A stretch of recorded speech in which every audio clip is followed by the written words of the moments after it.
Today's episode is for anyone navigating or about to navigate the roller coaster of perimenopause and menopause, especially the emotional side of it, mood swings, irritability, and feeling like you're not quite your normal self. If that sounds familiar, you are not alone and you are definitely not imagining it. Let's talk about why this happens and what you can do about it. Welcome to Menopause Nurse Memos, empowering midlife one memo at a time, the podcast where we tackle perimenopause and menopause topics head on with honesty, empathy, and a whole lot of heart. I'm Vicky Ellison, a nurse for 33 years and an advanced menopause specialist nurse practitioner, an independent prescriber, and founder of Calm Menopause and Wellbeing Clinic based in Appley Bridge. So perimenopause is a transitional phase before menopause. Think of it as the ramp that leads to the end of menstruation.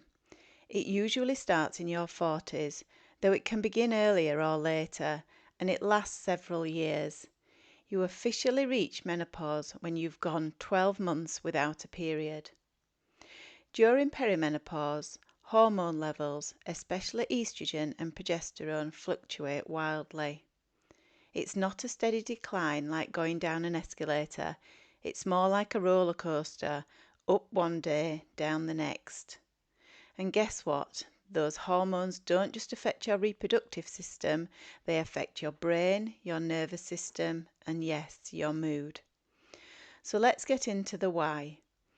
Well, estrogen plays a key role in regulating serotonin, a neurotransmitter often called the feel-good chemical. When estrogen levels drop suddenly, serotonin levels often drop too. This can lead to sadness, anxiety, or irritability, even if nothing specific has changed in your life. Another hormone, progesterone, has a calming, sedative-like effect, and when progesterone levels fluctuate, you may feel more anxious or agitated. Add in poor sleep, night sweats, and brain fog, and you've got the perfect storm.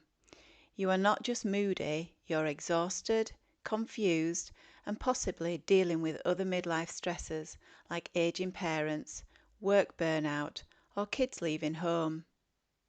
These emotional symptoms can mimic depression or anxiety, and in some cases it is clinical depression or anxiety. But for many women, it is hormonally driven and tied closely to the perimenopausal transition. Irritability is one of the most common and least talked about symptoms. You might find yourself snapping at your partner over something minor, or suddenly feeling overwhelmed by noise, mess, or questions from your children. You're not a bad person, and you're not losing your mind. Your nervous system is responding to hormonal fluctuations and physical stress. Sometimes irritability is your body's way of saying, I need a break. And too often, women feel guilt or shame for these feelings, instead of recognising them as valid signals. And remember that there are treatments available so you can feel like your normal self again. So let's talk solutions, because there are absolutely ways to feel better.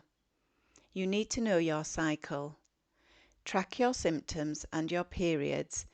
Apps like Flow, Clue, and Balance can help you track periods and symptoms. This data is useful for your own awareness and for conversations with your healthcare provider. Now make sure you have good sleep hygiene.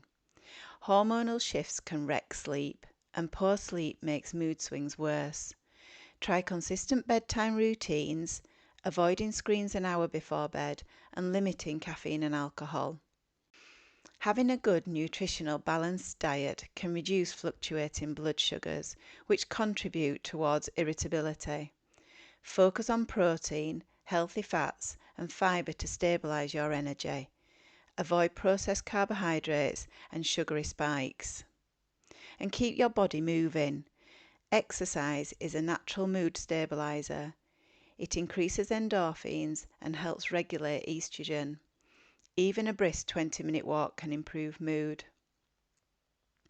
Trying to manage your stress levels by adopting techniques such as deep breathing, yoga, meditation, or just 10 minutes alone in a quiet room can help reset your nervous system. And medications such as hormone replacement therapy can really help. For some women, hormone replacement therapy can dramatically improve mood and quality of life. It's not for everyone, but it's worth discussing with your healthcare provider or menopause specialist nurse. And mental health support, such as counselling or therapy, can help you process emotions and develop coping skills. If needed, medications like serotonin selective reuptake inhibitors, also known as antidepressants, can also regulate serotonin levels. If your mood symptoms are interfering with work, relationships, or daily life, please talk to your healthcare provider. You don't need to suffer in silence, and you don't have to tough it out. This is a medical transition, not a personal failure. To the women listening right now thinking, why do I feel so angry, so sad, so easily overwhelmed? Remember, you are not alone, and you do not need to feel this way. These changes are real. You are not imagining it, and it doesn't mean you're weak or broken. You are experiencing one of the most significant biological transitions of your life, and it's okay to ask for help navigating it. So be kind to yourself. Show yourself the same compassion you would offer a friend, because you deserve that. Next time on the podcast, we are talking vaginal dryness and painful sex. Thank you for spending time with me today on Menopause Nurse Memos. If this episode resonates with you or you know someone who needs to hear it, then share and leave your comments in the chat. And don't forget to subscribe so you never miss an episode. Until the next time, take care of yourselves. You are worth it.